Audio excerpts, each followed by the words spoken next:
नमस्कार मित्रांनो, स्वागत आहे तुम्हा सर्वांचे आपल्या लाडक्या एज्युकेशनल यूट्यूब चॅनल एक्सपेक्टेड स्टडीमध्ये। मित्रांनो, तुम्हा सर्वांसाठी एक गुड न्यूज आहे ज्याची तुम्ही खूप दिवसांपासून आतुरतेने वाट बघत आहात, तो म्हणजे तलाठी भरती 2023चा निकाल। बरेच विद्यार्थी कमेंट्स करून विचारत होते की निकाल कधी लागेल। तर बघा मित्रांनो, कदाचित ही न्यूज तुम्ही वाचली असेल की तुमच्या जो तलाठी भरती परीक्षेचा जो निकाल आहे तो आता लवकरच लागणार आहे। आपले महसूल मंत्री विखे पाटील यांनी स्वतः अशी माहिती दिलेली आहे। ठीक आहे, आता ही बातमी आपण या ठिकाणी वाचत बसणार नाही, निकाल लवकरच लागेल हे आता आपल्याला माहिती झालेली आहे। या व्हिडिओमध्ये आपण आपल्या तलाठी भरती 2023चा कट ऑफ किती लागू शकतो याविषयी माहिती पाहणार आहोत। याआधी पण आपण या टॉपिकवर व्हिडिओ बनवला होता, परंतु तेव्हा तुमची आन्सर की यायची होती, कोणाला किती मार्क्स पडले ते माहिती व्हायचे होते। ठीक आहे, आपण मागील वर्षीच्या कट ऑफचा अंदाज घेऊन तो कट ऑफ सांगितला होता, परंतु आता पेपर झाले आहेत, पेपरची काठिण्य पातळी काय होती ते सर्वांना माहिती झालेली आहे आणि आन्सर की पण आलेली आहे। त्यानुसार तुम्हाला 100 पैकी किती प्रश्न बरोबर आलेले आहेत आणि तुम्हाला परीक्षेत 200 पैकी किती गुण मिळालेले आहेत, तर हे सर्व माहिती झालेली आहे। आता याच्यानंतरची पुढची प्रोसेस काय, तर तुमची परीक्षा ही आता 57 शिफ्टमध्ये घेण्यात आली होती, त्यामुळे या ठिकाणी नॉर्मलायझेशन तर हे होणारच आहे। त्यात काहींचे मार्क्स वाढतील, काहींचे मार्क्स कमी होतील। आता किती मार्क्स वाढतील आणि किती मार्क्स कमी होतील आणि तलाठी होण्यासाठी आपल्याला किती मार्क्स पाहिजेत, तर हीच माहिती आज आपण या व्हिडिओमध्ये पाहणार आहोत। परंतु मित्रांनो, हे सर्व काही अंदाज येत आहे। तुम्हाला जसं वाटतं की एवढा कट ऑफ लागू शकतो, तसा माझा पण हा एक अंदाज आहे की एवढा कट ऑफ लागू शकतो। आणि अंदाज हा शेवटी अंदाज असतो मित्रांनो, काही अंदाज लागतात, काही अंदाज लागत नाही, परंतु तुमचा एक टार्गेट सेट व्हावा म्हणून मी हा एक अंदाज सांगत आहे। मी म्हटलं म्हणून एवढाच कट ऑफ लागेल असं अजिबात नाही, होऊ शकते याच्यापेक्षा जास्त पण कट ऑफ लागू शकतो किंवा यापेक्षा कमी पण कट ऑफ लागू शकतो।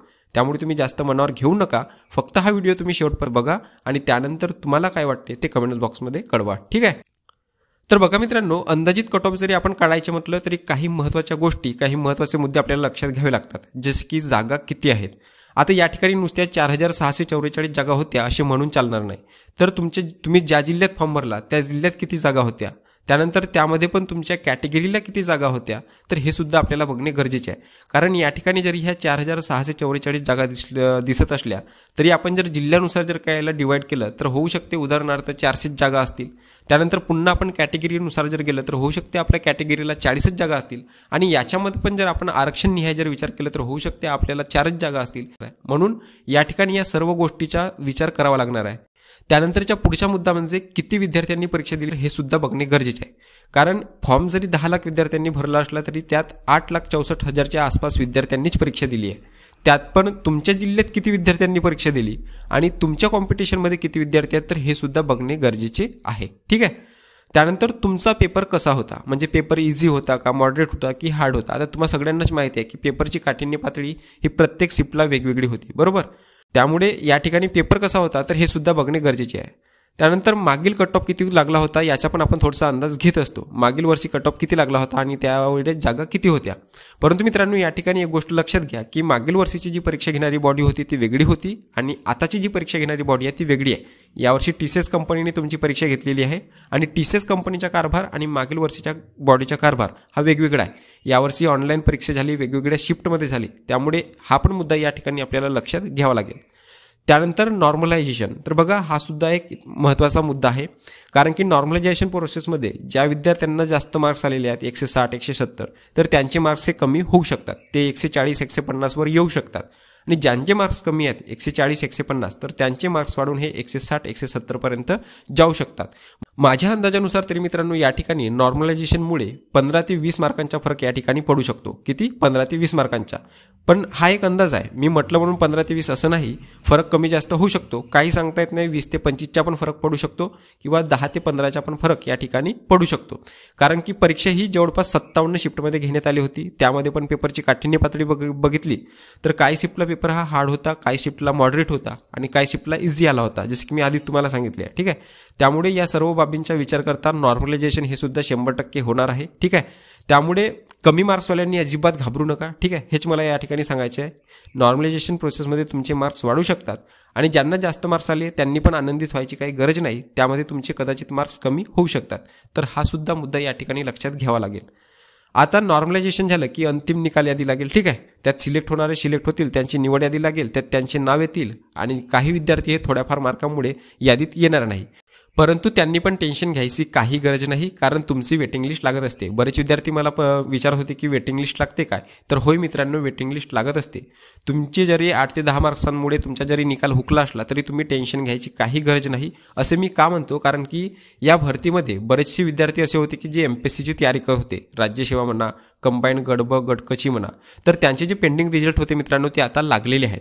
ठीक आहे, त्यामुळे ते त्यांचे नाव जर या निवड यादीमध्ये असेल तर ते काय करतील, आपली क्लास 1 क्लास 2ची पोस्ट घेतील. ठीक आहे, त्यामुळे या निवड यादीमध्ये तुम्हाला चान्स भेटू शकतो. आणि MPSCच नाही तर आणखी इतर जे काही स्पर्धा आहेत, स्पर्धा परीक्षा झालेल्या आहेत, ज्यांचे रिझल्ट अजून पेंडिंग आहेत, तर त्यांचे रिझल्ट लागले म्हणजे त्या ठिकाणी तुम्हाला चान्स मिळू शकतो.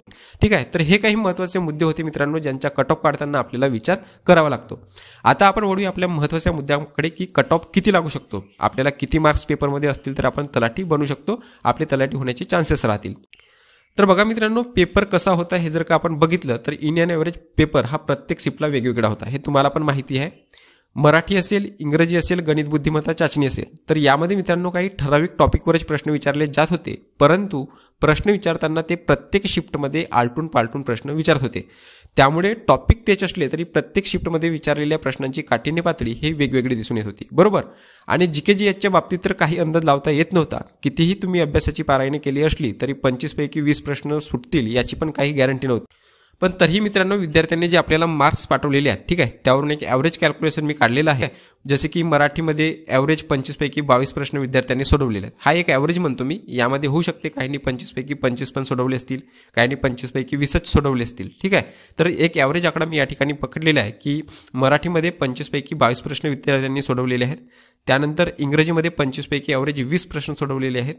त्यानंतर गणित बुद्धिमत्ता चाचणीमध्ये 25 पैकी 23 प्रश्न सोडवलेले आहेत. ठीक आहे, काहींनी 24 पण सोडवले, काहींनी 25 पण सोडवले. ठीक आहे, ज्यांचा गणित बुद्धिमत्ता चांगला होता त्यांनी काहींनी 20च सोडवले.